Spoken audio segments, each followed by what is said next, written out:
Yeah. So I mean, okay, that's one example. I wouldn't consider that to be particularly egregious, although it is certainly a contravention. People not wearing masks in public spaces, indoors and in unventilated, like supermarkets, etc. Does that make you nervous? It does. I mean, I'm sitting now opposite a lorry with 3 individuals in it, none of whom are wearing masks, who quite obviously don't live together. So how do you know they don't live together? Because they're bin men. That is good. Bin men don't live together. Well, you never know, Les. Yeah. Take it easy, you. All the best. That's Leslie. And that voice you can hear behind me, that is good, isn't it? They don't live together because they're bin men. And bin men, Majid, do not live together. That's called profiling, Andrew. Well, yeah. Have you finished? Home ground. Have you finished? Yeah, I've got to go. Okay, is it natural for me to be profiled? Is that what you're saying? Yeah. Oh, you're a natural for profiling. Did it? Discuss. Right. Coming up, record. Thank you, Andrew. Record numbers of children and young people are being admitted to hospital with eating disorders as they struggle to cope with COVID-19 lockdowns. Are we failing to see the bigger picture beyond COVID restrictions? Before that, the BBC has been accused of an egregious waste of licence fee money after handing hundreds of departing staff severance deals with an average value of more than £100,000. So what should the future of the BBC be? But first, Spain is to set up a registry of people that refuse to be vaccinated against coronavirus, and they've threatened to share it with other EU nations. This after France tried to ban anyone feigning to get vaccinated from using public transport. Is this the kind of future that you want to see for Britain?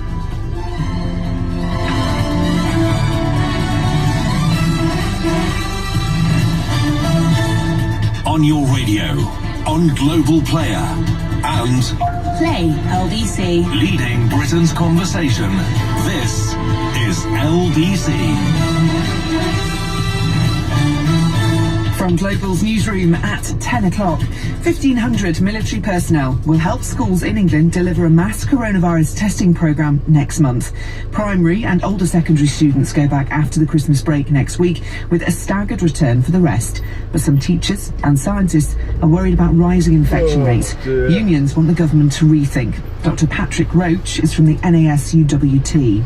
Delaying the start date for schools is only one of a number of options that the government needs to be considering. But so far, we're not hearing any options. Events have overtaken us, they've overtaken the government, and we're saying that the government now needs to catch up with that. There's a warning. England's health service workers are back in the eye of the storm as they deal with more coronavirus infections than in April. More than 20,000 patients are currently being treated in hospital with the virus, which is more than during the first wave. The UK also hit a new high for daily cases yesterday at just under 41,500. Mervyn Singer is a professor of intensive care medicine at University College London. I've been doing intensive care for 30 odd years. I've never seen anything like we're experiencing at the moment. Yes, there are winter pressures, things are tight, elective surgery has to be cancelled, but now we have the sort of double whammy of sick people who don't have COVID and this huge surge of COVID patients who are incredibly ill. Senior Labour MPs are threatening to rebel against Sir Keir Starmer over the EU trade deal. The leader wants his party to back Boris Johnson's treaty in the Commons vote tomorrow.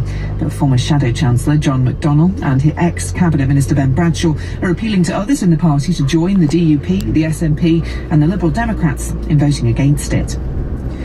An investigation's been launched after 3 people were found dead at a home in Greater Manchester. Emergency services were called to the scene in Failsworth at 3:30 yesterday afternoon. Officers say their deaths are currently being treated as unexplained. Storm Bella generated more than half of Great Britain's electricity on Boxing Day. It was the first time the energy supply from wind had powered as much as it did in a 24-hour period.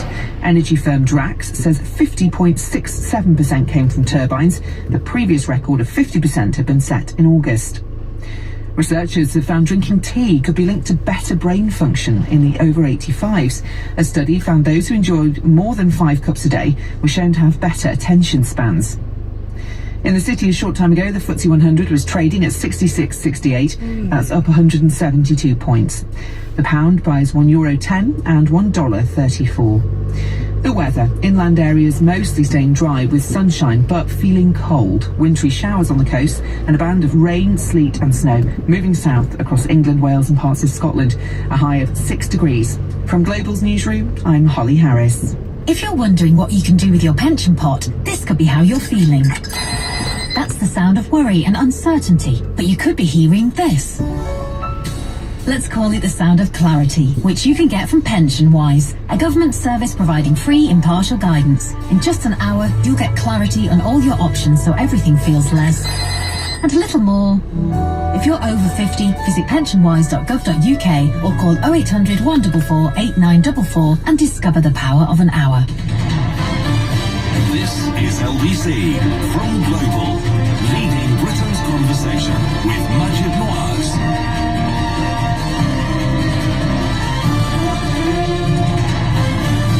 Good morning, it's Majid Nawaz here on LBC, leading Britain's conversation. I'm sitting in again for James O'Brien. Stay with us, we'll be moving at the end of the show to debate COVID, missing the bigger picture. Are we missing, failing to see the forest for the trees, or the wood for the trees, because record numbers of children and young people are suffering from mental health and eating disorders, while we're focused on one thing alone, and that is quote unquote eliminate COVID.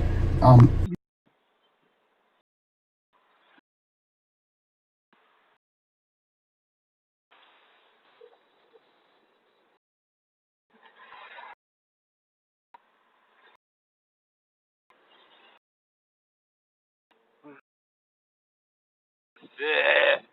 I'll go to Vetch. You want to come? Where that place you went yesterday, which was closed.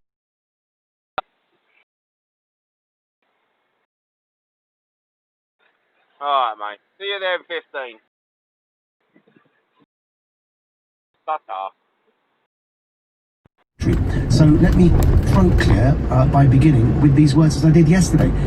This is not a show, this is not an hour to support the notion that vaccinations don't have a role. This is not about being an anti-vaxxer. So let me focus your minds, please, and focus with me here. This debate is not currently here on my show right now. You're free to debate what you like outside of this show, but today, this is not a debate that I intend to have to encourage this anti-vaxxer debate or go down that particular route. Rather, I'd like us to stay focused on the very simple notion of whether vaccinations should be mandatorily imposed by countries and whether there should be social costs attached to not vaccinating. And I take the view, and I'll lead with this and tell you straight up with absolutely no wool around it and no waffle, I take the view that what Spain is doing is incredibly dangerous, highly, highly dangerous and precedent setting. And let me begin just by, again, with some throat clearing, reminding everybody, I know what it lives like to be in a police state. I know what it is to be imprisoned for one's beliefs. Having been a prisoner of conscience adopted by Amnesty in Egypt, I know what a surveillance state looks like and how information is used and abused by those seeking power. And once they have that power, how difficult it is for them to give that power up. Now, some of the facts of the matter are that it's reported that Spain intends to set up a registry of people who refuse to be vaccinated against coronavirus. They intend to share it with other EU nations. They said that the list that they intend to make, yes, the list, the state-sanctioned list of people engaging in behaviours that they don't like, would not be made accessible to the public nor to employers, but it would be shared with other EU countries. Spain, admittedly, has been one of the countries in Europe that's been worst affected by the vaccine. But what they've said, Salvador Illa has said in an interview with La Sexta television on Monday, what will be done, this is a direct quote, what will be done is a registry, which will be shared with our European partners, and those people who have been offered it will have simply rejected it. It is not a document which will be made public, and it will be done with the utmost respect for data protection.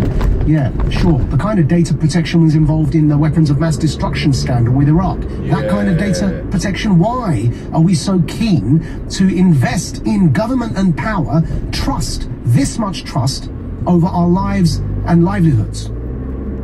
He continues, Salvatore, saying, people who are offered a therapy that they refuse for any reason, it will be noted on the register.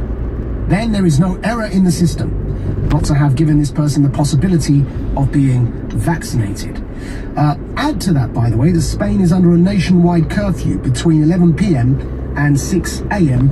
until early May.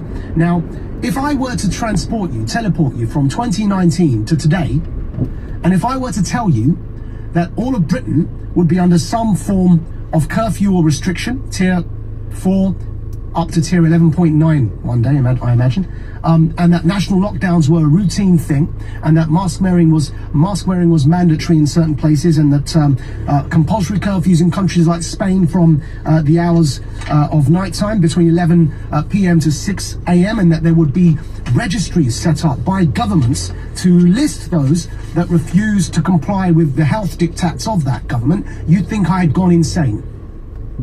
The worst part of this is, back to the theme of straw manning, the same people that advocate and support this kind of measure would now be gaslighting those of us who are concerned by again questioning our mental health, by suggesting that somehow we're conspiracists.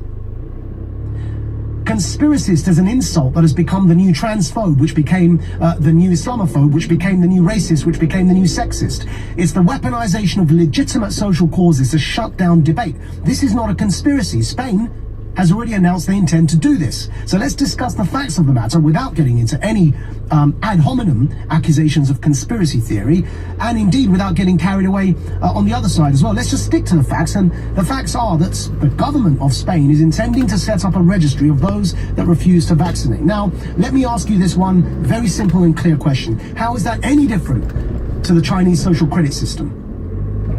Now, about the Chinese social credit system, there's a system of health tyranny that the tyrant, the long-serving dictator for life in China, Xi Jinping, genocidal maniac, has termed Fan Kong. That is the Confucian word for it, Fan Kong. Now, what Fan Kong means is, quote, prevent and control. I'm going to reference you, I'm going to cite a foreign affairs piece from July the 10th, 2020 by Sheena Chestnut-Greetons and Julia Gerwitz called China's Troubling Vision for the Future of Public Health. And in this piece for foreign affairs, they explain what the term Fan Kong is, this prevent and control term, Fan Kong, that the official Chinese Communist Party and the government in China, the regime, has adopted. And the idea is it refers to crisis management involving control over the population by early warning systems invoking a health crisis. The problem is 1990s and early 2000s, primarily in reference to domestic security. Guess what this health security that the communist regime in China invented, this notion of controlling the population through a health security policy, guess what Fan Kong was used for initially? It was initially used to round up Uyghurs and genocide them because they were concerned about the mental health of extremist Muslims who are ethnically Uyghurs in the Xinjiang province. So we went from extremism to mental health as an excuse to round people up and genocide them under this term Fan Kong. And now, as we know, China's global lockdowns propaganda campaigns, as the head of FBI Christopher Wray told us, with 250,000 fake Twitter accounts emanating from the Chinese regime to encourage a global lockdown campaign, with flooding the Italian market with a global PR campaign to promote lockdowns. As we now know, Tablet magazine has documented this in an article by Michael Senger named China's Global Lockdown Campaign. And if you look at that article in Tablet magazine, with all the hyperlinks and all the evidence linked to it, it's quite a long form piece with detailed evidence and footnotes. It goes into detail about how the Communist Party in China has been propagating this idea that locking down your population, welding them into their houses, taking away their civil liberties is the best way to kill the virus. Yeah, that's true. That's true, actually. I believe that. You know what? If everyone in Britain no longer existed on the face of this earth, there'd be no virus in Britain. It's logically correct. Is that a price worth paying? So this idea that you use a health tyranny to scare people into doing certain things, the Chinese social credit system, and what they mean by social credit is the following: that if you don't comply with the diktats of government, you will be penalized. It's a way of getting around saying, no, we're not making vaccinations mandatory. We're going to do, instead, we're going to put you on a registry, or as France suggested, we're going to ban you from traveling on trains. This stuff was coming out of China years ago. We were reading pieces about this. Just watch Black Mirror. There are entire Black Mirror episodes as social commentary on what's going on there in China. So how on earth did Europe start adopting these policies, if not through influence operations? And we know these influence operations, in other words, black propaganda, has been going on online. We know that because our security services have been telling us until they're blue in the face. Or red in the face, whichever colour you want to take. Red pill, blue pill, it makes no difference to me, as long as you understand the facts of the matter. Now, at the end of the day, you know, I for the life of me don't understand people on the left of our political debate that talk about Orwell, read Orwell, celebrate Orwell. What do you think? You know that famous saying, you know, what would Jesus do? Well, let's say this. What would George Orwell do today? Seriously, think about it. If you claim that you're a fan of his literature, how do you think he would respond to this idea of setting up a registry on which you list by government all those that refuse to take a vaccine and then start sanctioning them socially for not taking this vaccine in certain ways? I mean, how do you think he would respond to this? And where does that leave your civil liberties? And I'll leave you on this note. Just remember the Nuremberg Code that was set up through the Nuremberg trials as an ethical guide for medicine and how to implement the Hippocratic Oath. And the Nuremberg Code, the whole reason it was set up is because, and yes, I understand, not every debate should be brought back to Nazis, but unfortunately we're talking about a regime that is engaging in the only genocide since the Holocaust that is analogous to the Nazis, and that is what's happening to the Uyghurs. And the whole point of the Nuremberg Codes was that nobody should be forced into engaging in any medical practice without their informed consent. Now, if you bully people, and at the end of the day, putting on a government state-sanctioned list is bullying people, and then you share that list with other EU nations, there you increase the bullying, and then you've got people like Macron, who's one of his ministers is in the newspapers. They haven't just met with the granddaughter of Le Pen. I mean, look what he's doing, the way he's pandering to the right wing and all this stuff. Look at the Times and you see the piece about Macron, one of Macron's ministers meeting at a high-end Parisian restaurant with Le Pen's granddaughter. The left in France are accusing him of pandering to the right to undermine the left so that he can force the French electorate in a choice between him as a great establishment candidate and the hard right. Again, but if this is not bullying, what is? If you share this list with EU nations and countries like France are threatening not to let you get on trains and therefore you can't get to work, because guess what, in Paris all the poor people don't live in the centre. It's not like London where we're all mixed together. They all live in the ghettos out there. They rely on the public transport for their livelihoods. If you ban them getting on trains, you're basically starving them to death, and you're telling me that's not compulsory vaccination? It's a euphemism. You're basically telling us, yes, we will not impose compulsory vaccinations, but meanwhile, you cannot live or move if you don't take a vaccination. But it's not mandatory. Now, again, I'll end with the throat clearing I began with. This is not a show about anti-vaxxers. I am not saying that vaccinations are some global conspiracy. I'm saying people do what they want with their bodies and do not force them with the power of the state to take a medical procedure that they do not consent to. Otherwise, you're in Nuremberg Code territory. And it is highly, highly dangerous. You're listening to Majid Nawaz here on LBC. Sitting in for James O'Brien, and the time is 10:17. LBC. Are you good to go with Sale at Argos? Brighten up your January with great offers on a variety of products. Go online to shop our full range of deals. With Argos, you're good to go. Sale ends 21st of January. Selected lines, conditions apply. Subject to availability. Right now at your local co-op, get a bottle of our delicious irresistible Prosecco for just £7. Now all you need is a great reason to celebrate. To a great year ahead. Co-op is what we do. Subject to availability. See participating stores for details. Offer ends 1st of January 2021. Please drink responsibly. On the 7th of September 2018, British Airways announced a data breach. Over 400,000 BA customers had their personal data stolen. If you received an email notification from BA that you were a victim, you may be entitled to significant compensation. You have until the 31st of January 2021 to join the claim. Find out if you're eligible. Visit badataBreach.com/radio or text data to 600-66. Get a credit limit of up to £1,500 when you need it. Check if you're eligible at ocean.co.uk without it affecting your credit score. Intelligent Lending Limited is a credit broker. Capital One is the exclusive lender. Representative 39.9% APR variable. No annual fee. The Ocean Credit Card. Visit ocean.co.uk. The Vodafone Big Winter Sale is now on. Save £242 on the Google Pixel 5 5G. Now only £38 per month plus £29 up front with 6 gigabytes of data. Switch to the UK's best network as voted by readers of trusted reviews. Ready? Vodafone. CPI plus 3.9% increase each April, ends 7th of January. Minimum term agreement, credit check and terms apply. 5G subject to coverage. Saving info and award verification at vodafone.co.uk. Dunelm presents the Big Winter Sale with up to 50% off thousands of products online now. Shop safely at dunelm.com. At Ring, we've reinvented the doorbell. So no matter where you are, you can watch over your home and the things you care about.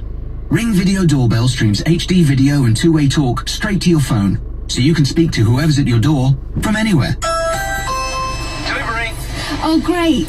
Can you leave it round the back, please? Sure, no problem. See, hear and speak to whoever's at your door from wherever you are with a Ring Video Doorbell. For great festive savings on selected devices, go to ring.com and major retailers today. Dine in this new year for just £15 for two of you. Enjoy a main, side and wine, plus a starter or dessert. Our best ever chicken Kiev, delicious Conte Puglia Prosecco, and maybe a gastropub melt in the middle pudding. This is not just food, this is M&S food. All your M&S food departments are open. Over 18s only, selected stores only, T&C supply. Hey Harry. Hello mate. Set smart TV to record the football later. You gotta be joking, and you ain't got a blooming clue. But I tell you what, if you want to chuck a few quid on it, your best bet is to try that Bet Victor app. Even I'm a whiz on that. Listen, I've got a little tip for you, and you didn't hear this from me. Oh, that'll be Sandra with the shopping. Sorry, mate, I've got a dash. Listen to Harry and make your best bet with Bet Victor. 18 plus, please gamble responsibly. Son, seen the remote? This is LBC with Majid Nawaz. Good morning, it's Majid Nawaz here on LBC, sitting in for James O'Brien. The lines are open, 0345 6060973, or you can text us on 84850 or tweet us at LBC or at Majid Nawaz directly. And let's go to Ken on the line from Wandsworth. Hi there, it's Kem with an M actually. Kem. Oh wow, Kem. Is that short for something, Kem? Kamal. Kamal. It's short for Kamal, yeah. Welcome, Everyone Kamal. calls me Kem. That means perfect. Your name means perfect, by the way. Does it? Yeah, perfection. I had no idea. Yeah. I had no idea. Go for it. Far from that. Yeah. Good morning. Welcome. Thank you, Majid, for having me. I feel really strongly about what you've just been talking about, and I don't always agree with you. I would be worried if you did. It goes against everything I stand for if you were to always agree with me. Well, there you go. And I'm certainly not anti-vax. I can't wait for the vaccine for my father, who is an elderly man with chronic myelodysplastic leukemia. You know, I think it's fantastic. I'm looking forward to it for him. But, and it's a big but, I had initial concerns when I first saw the Ireland discussion about the health passport for the very reasons that you've highlighted, right?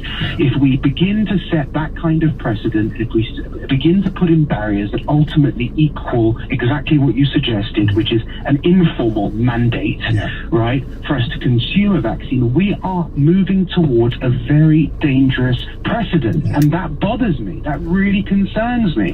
You know, at no point within common law, British common law, over the last 40 years, have we ever mandated anybody to consume any form of, toxin or other procedure and consume something into our bodies that we did not consent to, right? And this is absolutely crucial, and there's good reason for this. It also, and I'm not talking about conspiracies, I'm anti-conspiracy whatsoever, I heeded the warning of what you were looking for in this call, but I must say that this doesn't do any favours. Of course it doesn't. It bolsters the conspiracy. It just lets people feel more distrust. You know, we start to think, oh, well, look, they had it right all along. Look, this was all a big master plan. You know, it just buys into that. It has so many damaging repercussions. You put it together beautifully, actually, and I couldn't have done it better. You know, in terms of how these things lead on for one thing to another and the kind of catalyst of events. But ultimately, you know, I mean, for me, it's disgraceful, right? Well, it's absolutely disgraceful. Ken, considering this, what on earth do you think is going on? Is it genuine? Are so petrified they want to oppose this thing, because it seems to be a push across European governments. Well, let's keep to the facts, right? You said it. I agree to it. Look, infants are vulnerable, it takes lives.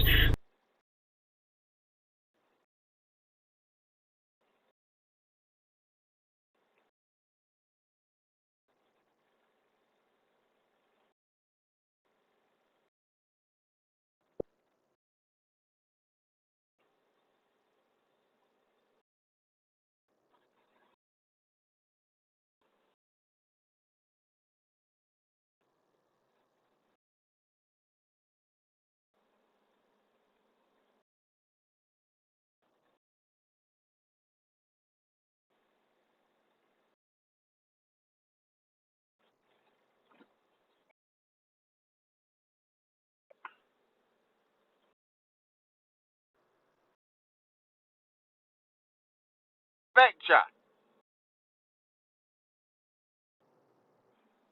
Into the political, not necessarily made the right decisions, not to say he's made the wrong ones, but he's not necessarily made the right decisions. The solution, the way out for Mr. Johnson is to have a mass vaccination and ultimately to reduce about the stress.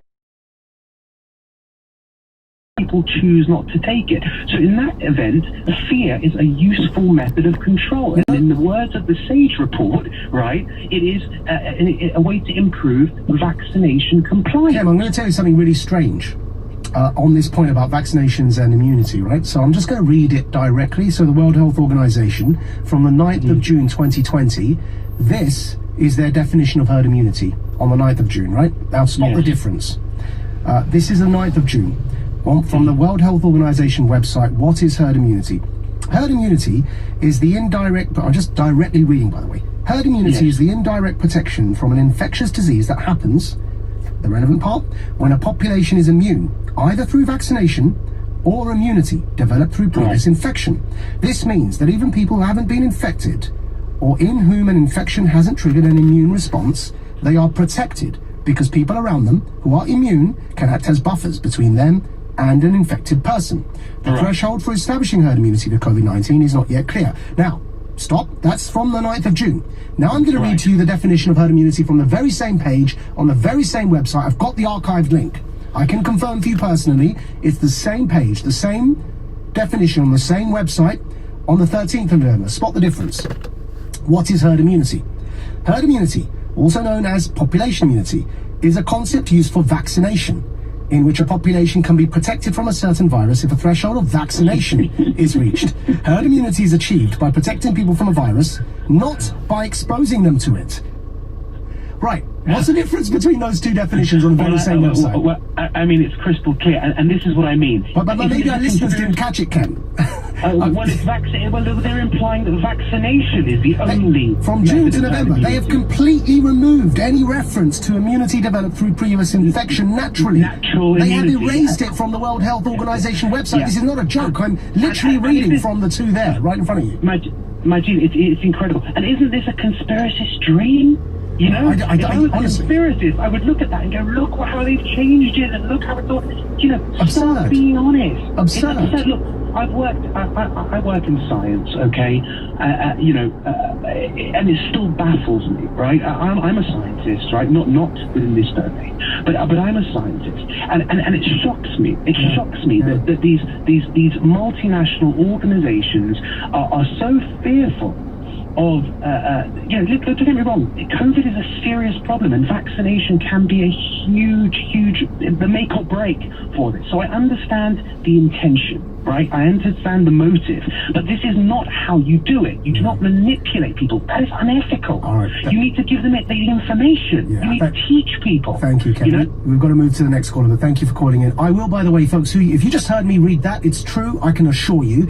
I will be tweeting it out later today. Go to my account at Majinaz, but not now, I'm on air, but I will tweet out an image of the website with the two definitions with the date next to them, and an archived link to the original one that I just read for you that included the fact that herd immunity could be acquired through exposure to the illness without a vaccination, and show you the new one where they've removed naturally occurring herd immunity from their definition of herd immunity and have made it only about vaccination. You make your own minds up what's going on here. I don't know what's going on. I can't read people's minds. All I do know is the head of the World Health Organization, Dr. Tedros, who was put there with the support of the Chinese regime, is now being accused of genocide in his country of origin. As the Times reported, people are asking him to stand trial for his involvement in a genocide. It happens to be that China also is involved in a genocide. I mean, you guys work out what you want to work out. I don't know. I'm just telling you that's what's happened to the website. I will post it later today. Let's go. Actually, before we go, I want to give Pat from Surbiton a bit more time. And because it's actually 5 seconds till the news, Pat, if you bear with us, we'll come to you after the news headlines. Because right now on LBC, it is time for the news headlines with Holly Harris. Teaching unions are warning they need more time to implement the mass rollout of COVID testing at secondary schools in England. The government says 1,500 members of the armed forces are on hand to help when the staggered return to the classroom begins next week. The head of NHS England has praised frontline workers for their efforts in what he's describing as their toughest year. But Sir Simon Stevens has warned staff that they're back as cases of a new variant of coronavirus continue to rise. Labour leader Sir Keir Starmer is facing a revolt over his decision to back Boris Johnson's post-Brexit trade deal. Former Shadow Chancellor John McDonnell and the ex-Cabinet Minister Ben Bradshaw have called on opposition parties not to support the agreement. The weather in land areas mostly staying dry with sunshine but feeling cold. Wintry showers on the coast and a band of rain, sleet and snow moving south. A high of 6 degrees. This is LBC. Here's a great welcome to BritBox. Get 50% off your first 3 months. From drama to documentaries, film to fantastic comedies. Plus, stream exclusive series like BritBox Originals Spitting Image. Oh, yes! So, join BritBox today and save 50% for 3 months. Search BritBox Sale. Offer ends 10th of January. T's and C's apply. On the 7th of September 2018, British Airways announced a data breach. Over 400,000 BA customers had their personal data stolen. If you received an email notification from BA that you were a victim, you may be entitled to significant compensation. You have until the 31st of January 2021 to join the claim. Find out if you're eligible. Visit badataBreach.com/radio or text data to 600-66. What am I looking forward to most? Saying good riddance to 2020. Shaking hands. I'm rubbish at elbow bumps. Starting to turn a corner. At Trusted PPE, we're looking forward to getting back to normal as much as you are. So let's all pull together and do our bit to help stop the spread once and for all. In the meantime, look after each other and stay safe with trustedppe.co.uk. Rated excellent on Trustpilot. Dunelm's big winter sale is now on, with up to 50% off loads of home comforts. Sounds like a reason to celebrate. Shop safely at dunelm.com. Get a credit limit of up to £1,500 when you need it. Check if you're eligible at ocean.co.uk without it affecting your credit score. Intelligent Lending Limited is a credit broker. Capital One is the exclusive lender. Representative 39.9% APR variable. No annual fee. The Ocean Credit Card. Visit ocean.co.uk. Right now at your local co-op, get a bottle of our delicious irresistible Prosecco for just £7. Now all you need is a great reason to celebrate. Fucking hell. To a great year ahead. I'll go as fast as a scooter. Co-op is what we do. Subject to availability, see participating stores for details. Offer ends 1st of January 2021. Please drink responsibly. The Euronics sale is now on, delivering great prices, great value and great local service.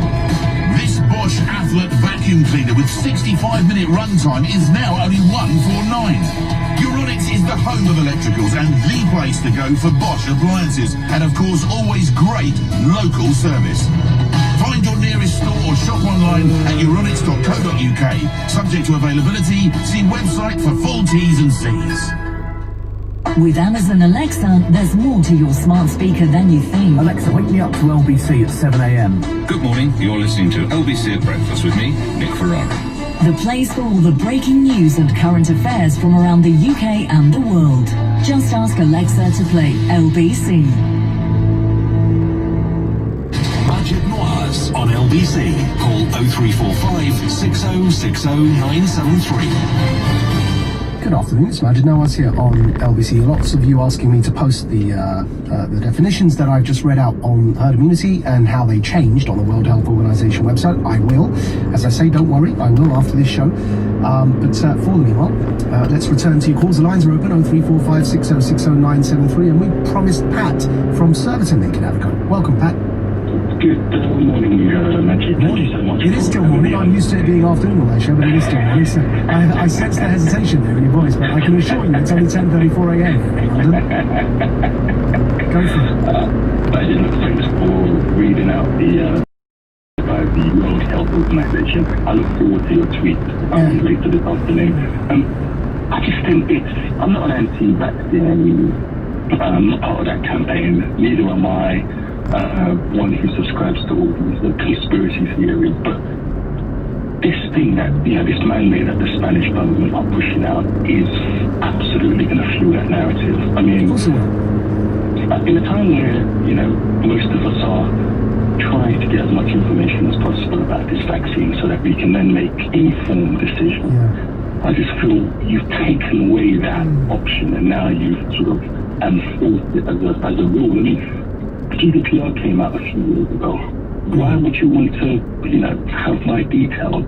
If I was Spanish, why should my details be passed on to other partners in Europe? For what reason? It's just going to absolutely fuel the wrong narrative, and the conspiracy theories are going to have a field day, don't you think? Also, Pat, it rests on an assumption that if you have nothing to hide, what do you have to fear? And this absolute trust in government. And the thing is, people have got really short memories. I mean, look, I lived through the blunt end of the war on terror. And I remind people, then people remember, but let's not forget, it's within our lifetimes that we were deceived to such an extent that we, as a country, as one of the founders of democratic parliaments in the world, the mother of all parliaments, we invaded another country based on a deceit. And it's important for people to remember that, because when people say, well, why can't you just trust government? No, government make mistakes because they are full of people that are probably, due to being in that very position in government, have probably had to make more moral compromises by nature of that work than most ordinary people. Exactly. And the decisions that will they'll be making will always be clouded by political gain or political ideology. So it's very difficult, and I understand that, we're living in strange times, and we sort of do need to have, I grew up in a home where our parents were authoritarian, so, discipline had to be put in order to keep us straight. I do believe that discipline needs to be put in place. But when we become a state government or a state ideologically surveillance government, I think you're just going down the wrong path. And at a time where the narrative should be let's build trust, let's vaccinate all our citizens in order to keep everyone safe. Let's provide that information. I think by doing this, it's Do you think we in the UK would ever go down this route? I certainly would hope not. I think here in the UK, we're a very tolerant nation. I believe we do sort of live and abide by the rules. I was watching the first lockdown, and certainly here within sort of the Surbiton, southeast or southwest London, most people, I would say 90%, live and abide by the rules. Surbiton's kind of posh Kingston, isn't it, Pat? No, it is. Fuck, it is. Is there a grammar school there in Surbiton? There's a few grammar schools. You're in posh